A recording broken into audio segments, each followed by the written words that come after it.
Capítulo 7. O selo de destruição familiar. Este selo jezabélico visa desintegrar e destruir a família, que é a célula-mãe de toda a sociedade, e impedir a sua restauração. Quero mostrar a você na palavra uma analogia que elucida essa estratégia. E sucedeu depois dessas coisas que Nabote, o gisraelita, tinha uma vinha em Jezreel, junto ao palácio de Acabe, rei de Samaria.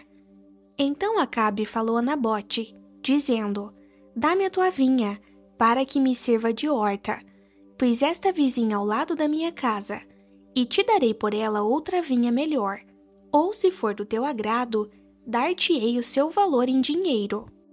Porém Nabote disse a Acabe: Guarda-me o Senhor, de que eu te dei a herança de meus pais. Então Acabe veio desgostoso e indignado à sua casa, por causa da palavra que Nabote, o gisraelita, lhe falara, quando disse: Não te darei a herança de meus pais. E deitou-se na sua cama, e voltou o rosto, e não comeu pão. Porém, vindo a ele Jezabel, sua mulher, lhe disse: Que há que está tão desgostoso teu espírito, e não comes pão? E ele lhe disse: Por que falei a Nabote, o gisraelita, ele disse: Dá-me a tua vinha por dinheiro, ou se te apraz, te darei outra vinha em seu lugar. Porém ele disse: Não te darei a minha vinha. Então Jezabel, sua mulher, lhe disse: Governas tu agora o reino de Israel? Levanta-te, come pão, e alegre-se o seu coração. Eu te darei a vinha de Nabote, o gisraelita. Então escreveu cartas em nome de Acabe, e as selou com o seu sinete, e mandou as cartas aos anciãos e aos nobres que havia na sua cidade, e habitavam com Nabote.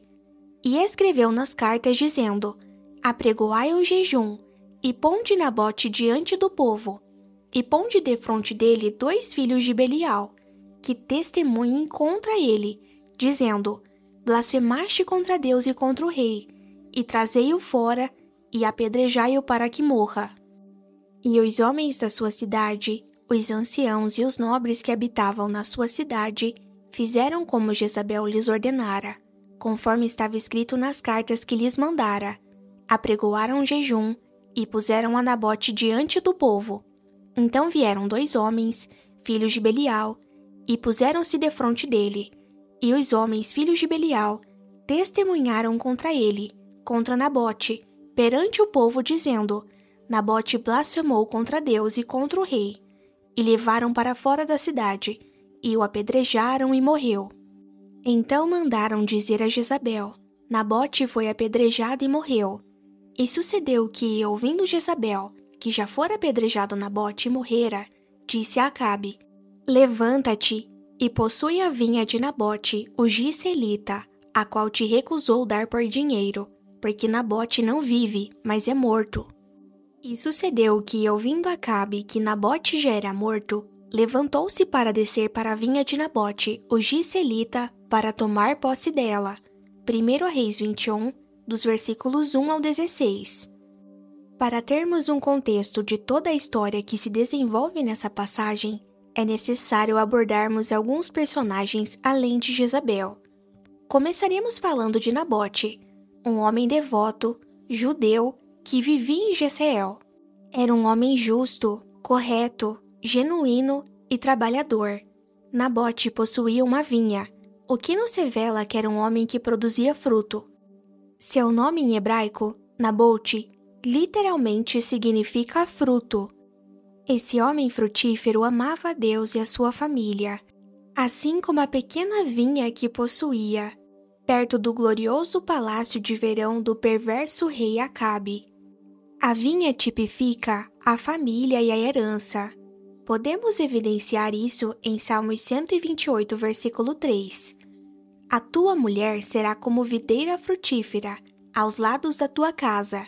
Os teus filhos, como plantas de oliveira, à roda da tua mesa. O profeta Isaías usou o termo vinha para representar as famílias do povo de Israel. Ao se recusar a abandonar a sua vinha, Nabote estava se recusando a abandonar a sua família.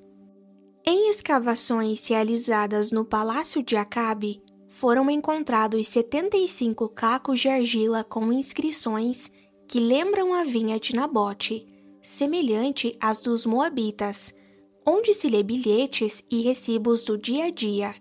Num deles está escrito o seguinte: no 9º ano de Jafitã, para Baal-Zamar, uma jarra de vinho fermentado. Noutra, ainda encontramos o seguinte: vinho de qualidade, da vinha da colina. Nesse texto, vemos como essa vinha era especial para Nabote. Quando o rei Acabe se ofereceu para comprar a propriedade, Nabote recusou terminantemente dividi-la, pois era herança de seus pais. Porém, Nabote disse a Acabe: guarda-me o Senhor de que eu te dê a herança de meus pais. 1 Reis 21, versículo 3. O termo hebraico que Nabote usa aqui é proibir, ou shalila, uma exclamação de aversão e repugnância. O pedido de Acabe quanto à vinha era algo repugnante para Nabote. Ele guardava com paixão o que era seu por direito e se recusava em negociá-lo para ter lucro, independente do preço. Nabote não adulteraria a honestidade do seu coração. Ele não negociaria princípios celestiais por ganhos terrenos rápidos. Nabote ficou ferido com a oferta de Acabe, porque a palavra herança, nashala, usada nessa passagem, literalmente significa possuir como riqueza ou glória. Acabe não pediu simplesmente para comprar um pedaço de terra. Ele pediu para comprar a herança de aliança de Nabote. É interessante notar também que há uma estreita relação no nome Nabote, que é Nabá, e significa borbulhando ou fervendo, como um vapor de uma chaleira, com um termo usado para descrever os profetas do Antigo Testamento com fala borbulhante. Sugere um homem que era um tipo de profeta, Nabá. Não é coincidência que Nabote também compartilhe uma raiz hebraica com Nob, que literalmente significa um lugar alto e uma cidade real de sacerdotes, próxima a Jerusalém. Em Nob, Davi pediu ao sacerdote Aimeleque o pão sagrado para comer com os seus homens. Esta é a mesma cidade onde Saul ordenou a Doeg, o Edomeu, chefe do rebanho de Saul, que matasse Aimeleque e os sacerdotes que serviam com ele. 1 Samuel 22, versículo 18. Observe que Aimeleque literalmente significa irmão para o rei e Doeg significa temeroso. Aqui também observamos a correlação entre a morte injusta desse inocente irmão para o rei e dos sacerdotes de Nob, e a morte injusta do inocente Nabote. Nabote foi assassinado por ordem da perversa Jezabel, e suas ordens foram cumpridas por 2 filhos de Belial, nome que significa literalmente sem fruto ou sem valor. Esses filhos infrutíferos mataram um herdeiro frutífero, Nabote. Aimeleque de Nob foi assassinado não por ordem de uma rainha má, mas de um rei mau, e suas ordens foram cumpridas por Doeg, aquele que cuidava do rebanho de Saul.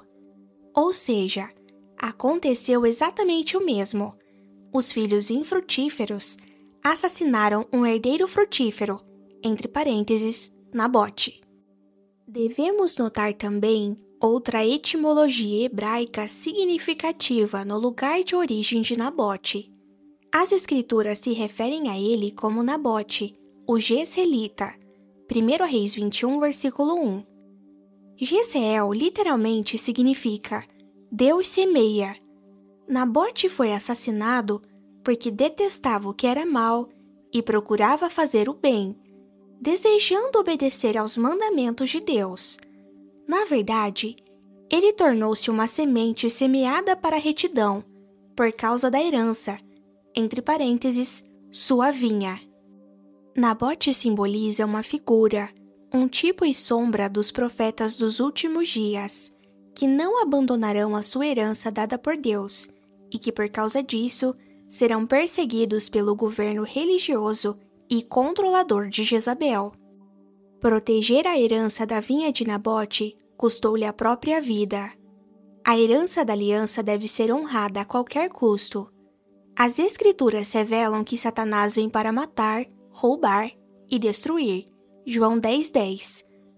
Os tesouros do reino, os quais temos direito legal de possuir. O inimigo tentará destruir toda a nossa herança, se ativamente não recebermos e defendermos o que Deus anseia liberar para nós.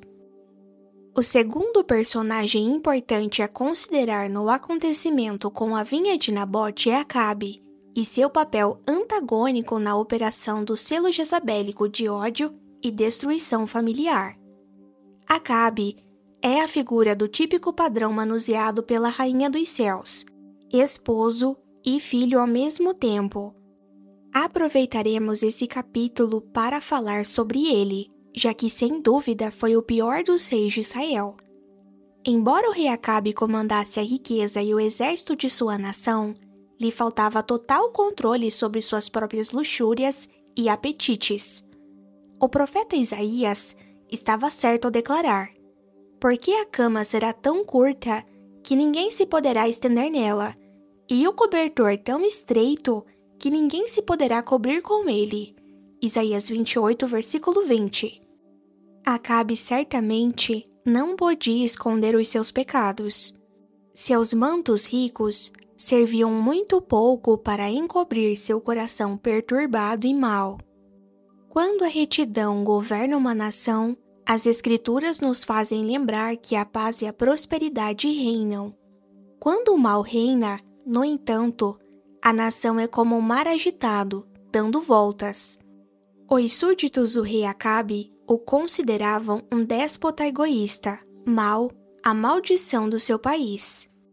Acabe pode ter sido coroado rei e recebido o cetro, porém ele era controlado por Jezabel, que o dominou a maior parte da sua vida, reduzindo-o a nada, mais intensamente que uma marionete.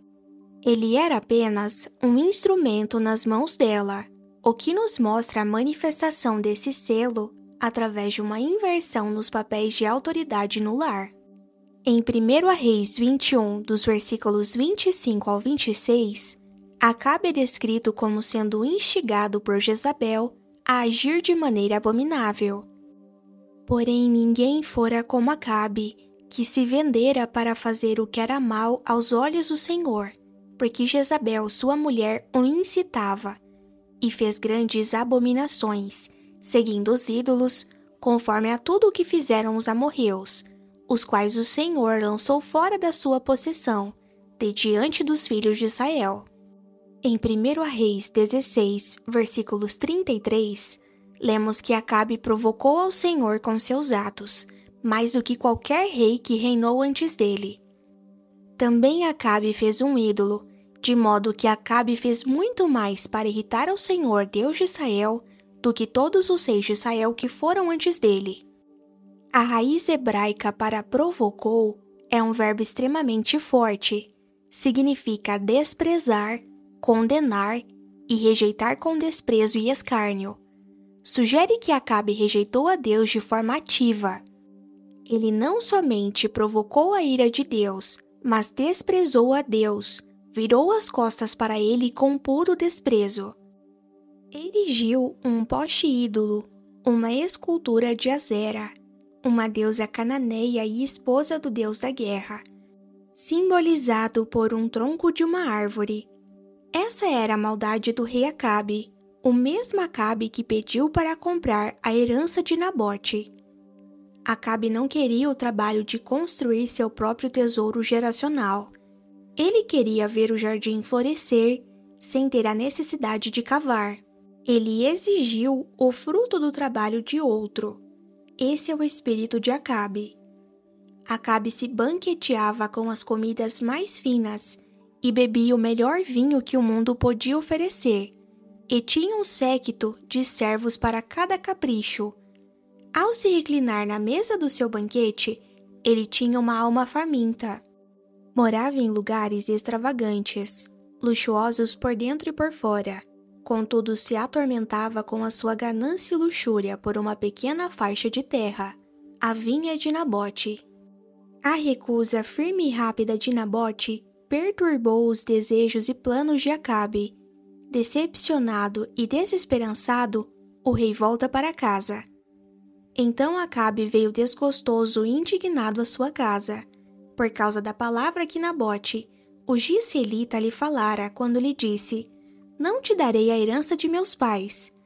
E deitou-se na sua cama, e voltou o rosto, e não comeu pão. 1 Reis 21, versículo 4. Essa é a cena de um rei, agindo como uma criança mimada, incapaz de agir, direcionado para sua cama com uma fúria mesquinha. As vitórias de Acabe sobre a Síria eram conhecidas em muitas terras, mas agora o vencedor não passava de um escravo de si mesmo.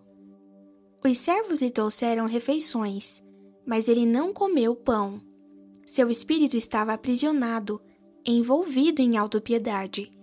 Na verdade, Acabe não tinha perdido nada. Ele tinha terra e casas à vontade. Ninguém o injuriara. Ninguém tinha atentado contra sua vida. Contudo, esse rei, com seu grande exército e rico tesouro, estava agindo como um tolo, e tudo por causa de um pequeno pedaço de terra do lado de fora de seus imensos pastos. Aqui vemos a operação de ódio e destruição jezabélica nessa história. Autoritária, determinada e impiedosa, Jezabel odiava qualquer um que falasse contra ou se recusasse a adorar os seus deuses pagãos. Não somente era ela a patrona da idolatria, 1 Reis 18, versículo 19, como também era vingativa, 1 Reis 19, versículo 2, assassina, 1 Reis 21, dos versículos 5 ao 13, e vaidosa, 2 Reis 9, versículo 30. Acima de tudo, incitava Acabe para o mal, 1 Reis 21, versículo 25. Jezabel era essencialmente mais ousada e imprudente em sua maldade do que o seu marido Acabe. Seu mau gênio era responsável por fazer estragos e elaborar mortes. Quando Acabe emburrou e não comeu pão, seus servos rapidamente foram dizer a Jezabel. Provocada pela notícia de que seu marido não comera pão e tinha ido para a cama, Jezabel correu para investigar.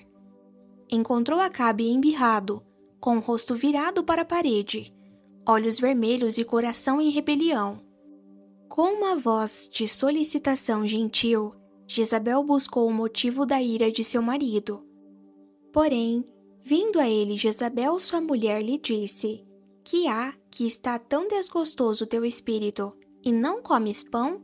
1 Reis 21, versículo 5. O rei queixou-se ao responder, e lhe disse: Por que falei a Nabote, o gizelita, e lhe disse: Dá-me a tua vinha por dinheiro, ou se te apraz, te darei outra vinha em seu lugar. Porém ele disse: Não te darei a minha vinha. 1 Reis 21, versículo 6. Ela, então, ridiculariza seu rei. Se posiciona não como uma esposa confortadora e fiel, mas como uma mulher controlada pelas forças demoníacas e com suas palavras debochadas. Ela escarnece zombando do rei de Israel. Então Jezabel, sua mulher, lhe disse: Governas tu agora no reino de Israel? Levanta-te, come pão, e alegre-se o seu coração. Eu te darei a vinha de Nabote, o gizelita. 1 Reis 21, versículo 7. Acabe conhecia Jezabel o suficiente para saber que ela faria o possível e o impossível para manter sua promessa maldosa. De fato, quando falta verdadeira autoridade, Jezabel governa. Não existirá um espírito controlador de Jezabel sem um espírito covarde de Acabe. Somente um Acabe torna possível a manifestação autoritária de Jezabel. Ela era a pedra de amolar do diabo que afiava as armas da maldade de Acabe. Considere as Escrituras. E fez Acabe, filho de Onri, o que era mau aos olhos do Senhor. mais do que todos os outros que foram antes dele. 1 Reis 16, versículo 30. E disse Acabe a Elias: Já me achaste, inimigo meu? E ele disse: Achei-te porquanto já te vendeste para fazeres o que é mal aos olhos do Senhor. 1 Reis 21, versículo 20. Porém, ninguém fora como Acabe, que se vendera para fazer o que era mal aos olhos do Senhor, porque Jezabel, sua mulher, o incitava. 1 Reis 21, versículo 25.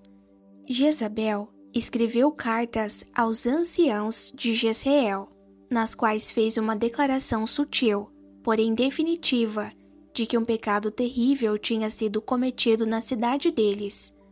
Ela escreveu em nome de Acabe e validou as cartas com o selo de Acabe, agindo nos bastidores. Ela então despacha os documentos selados e forjados para os anciãos e nobres da cidade. Então escreveu cartas em nome de Acabe e as selou com o seu sinete, e mandou as cartas aos anciãos e aos nobres que havia na sua cidade e habitavam com Nabote.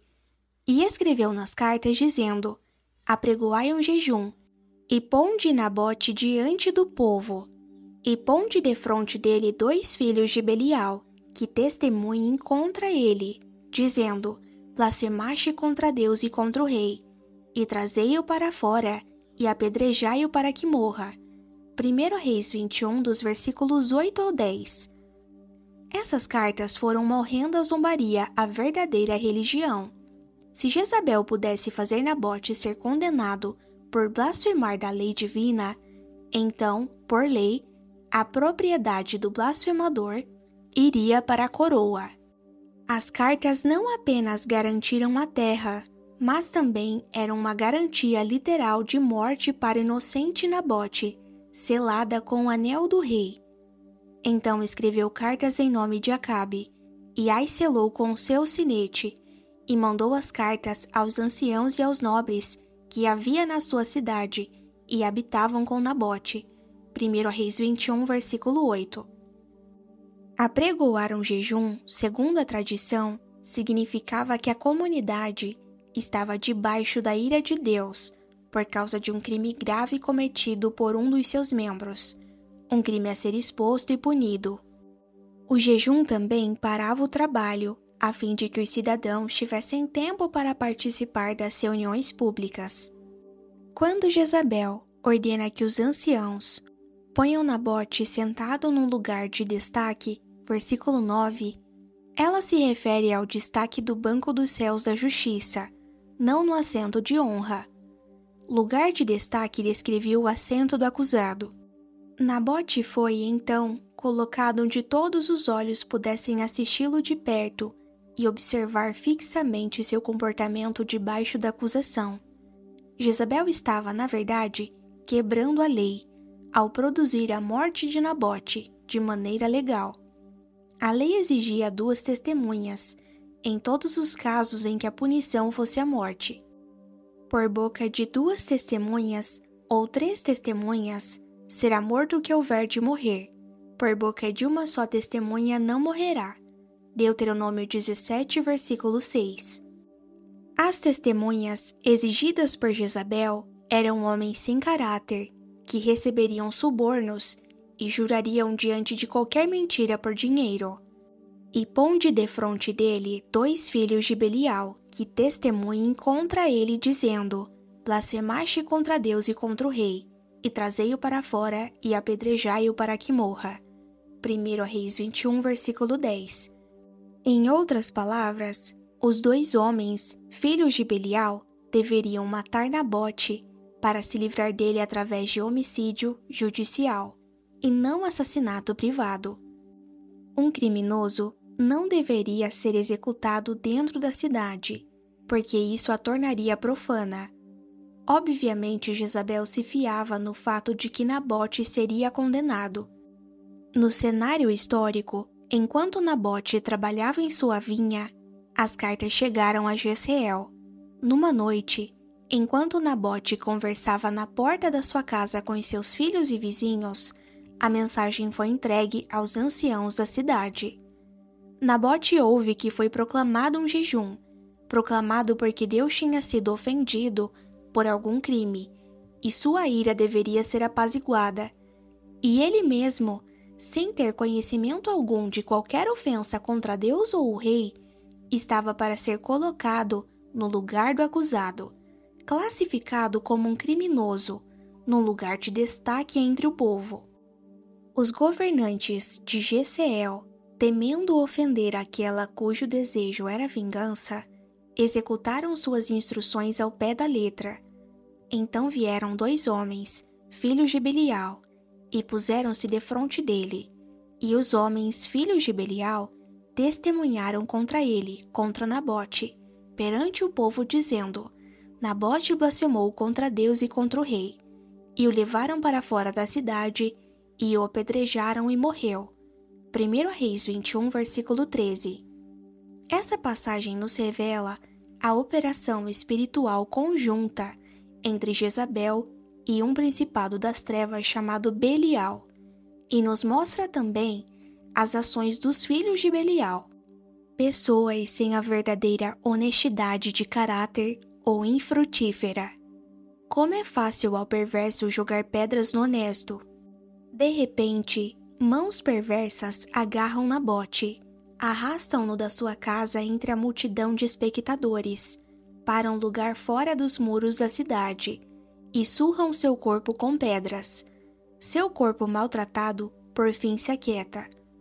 Em 2 Reis 9, versículo 26, sabemos que pelas leis daqueles dias, os filhos de Nabote, mesmo inocentes, seriam acusados também, para evitar que reivindicassem a herança da terra.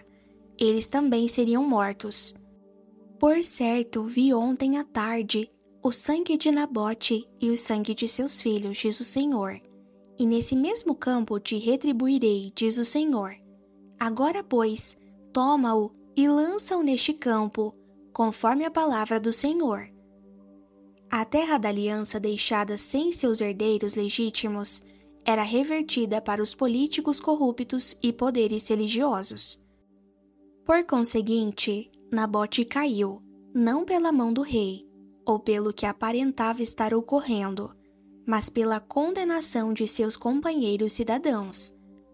Jezabel conduziu seus propósitos de maneira perfeitamente legal e ordenada, de forma democrática, uma figura excelente da ditadura através da democracia.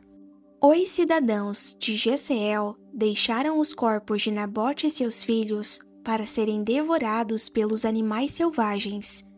Então vieram 2 homens, filhos de Belial, e puseram-se defronte dele, e os homens, filhos de Belial, testemunharam contra ele, contra Nabote, perante o povo, dizendo: Nabote blasfemou contra Deus e contra o rei. E o levaram para fora da cidade, e o apedrejaram e morreu. Então mandaram dizer a Jezabel: Nabote foi apedrejado e morreu. 1 Reis 21, dos versículos 13 ao 14. Devido à natureza de Jezabel, ela provavelmente recebeu a trágica notícia da morte de Nabote com demoníaco deleite. Que importava a ela se fora dos muros da cidade os cachorros lambessem o sangue desse homem de Deus? Que importava a ela se a justiça tivesse sido ultrajada? Ela ganhou um pequeno lote de terra perto do palácio. Seu teste para conseguir a vinha fora um triunfo. Em suas palavras e modos havia exaltação satânica. Quando Jezabel ouviu que Nabote fora apedrejado e morrera, ela disse ao rei. E sucedeu que, ouvindo Jezabel que já fora apedrejado Nabote e morrera, disse a Acabe: Levanta-te e possui a vinha de Nabote, o Gisraelita, a qual te recusou dar por dinheiro, porque Nabote não vive, mas é morto. 1 Reis 21, versículo 15. Em toda essa história, vemos que o selo jezabélico de destruição familiar se manifesta de muitas formas. Ela sela os casais com destruição, trazendo separação, gerando abandono e divórcio, bem como o adultério e separação entre pais e filhos. Pesquisas comprovam que hoje em dia, os casamentos duram em média 2 anos. E o pior é que essa realidade já alcançou a Igreja. Este selo também opera nos filhos através da rebeldia, que tem se multiplicado nos dias atuais, devido à ausência de sacerdócio. Jezabel precisa de lares que não tenham a figura paterna, por isso provoca a inversão de autoridade no lar, tornando-o disfuncional. Homens que, como Acabe, veem suas esposas como mãe e esposa, outorgando toda a autoridade a elas. Ela manipulou tanto Acabe que tirou dele a autoridade. Sansão também foi influenciado por esse selo jezabélico, através de sua mulher Filisteia, que após ser manipulado para contar-lhe o significado do enigma, foi e queimou, entre outras coisas, as vinhas dos filisteus. E sucedeu que, ao 7º dia, disseram à mulher de Sansão: persuade a teu marido que nos declare o enigma, para que porventura não queimemos a fogo a ti e a casa de teu pai. Chamaste-nos aqui para vos apossardes do que é nosso, não é assim? E a mulher de Sansão chorou diante dele e disse: tão somente me desprezas e não me amas, pois deste aos filhos do meu povo um enigma para decifrar, e ainda não o declaraste a mim. E ele lhe disse: eis que nem a meu pai nem a minha mãe o declarei, e eu declararei a ti? E chorou diante dele os 7 dias em que celebravam as bodas. Sucedeu, pois, que ao 7º dia lhe o declarou, portanto o importunava. Então ela declarou o enigma aos filhos do seu povo. Juízes 14, dos versículos 15 ao 17. E chegou o fogo às tochas, e largou-os na seara dos filisteus, e assim abrasou os molhos com a sega do trigo, e as vinhas, e os olivais. Juízes 15, versículo 5. Por essa causa é que muitos filhos já não obedecem aos pais, porque não existe o sacerdócio segundo a palavra de Deus. Essa situação já havia sido anunciada pelo profeta Miqueias. Porque o filho despreza o pai, a filha se levanta contra sua mãe, a sua nora contra sua sogra. Os inimigos do homem são os da sua própria casa. Miqueias 7, versículo 6. O homem deve ser um sacerdote, estudar a palavra com os seus filhos, incutir neles os princípios de Deus, ensiná-los no caminho em que devem andar, pois é ele quem traz a identidade e a vida dos filhos. Quando não há sacerdócio no lar, os filhos se renderão à rebeldia. Um dos propósitos deste selo é trazer separação entre pais e filhos, atuando principalmente na falta de comunicação. Muitos pais substituem os momentos de instrução e comunhão com os filhos por coisas secundárias. Outra falha no sacerdócio acontece em ministros de Deus que substituem suas esposas pelo ministério, fazendo do ministério sua esposa e da sua esposa uma amante. Isso deve ser considerado um adultério espiritual, porque todo verdadeiro homem de Deus entende que seu primeiro ministério é a sua família. Muitas esposas de ministros estão enfermas pela falta de sacerdócio e seus filhos feridos pela ausência da paternidade no lar. Jezabel também sela com destruição as famílias, oferecendo dinheiro, o que faz com que muitos ministros abandonem suas famílias pelo poder e riquezas outorgados por seu governo distorcido.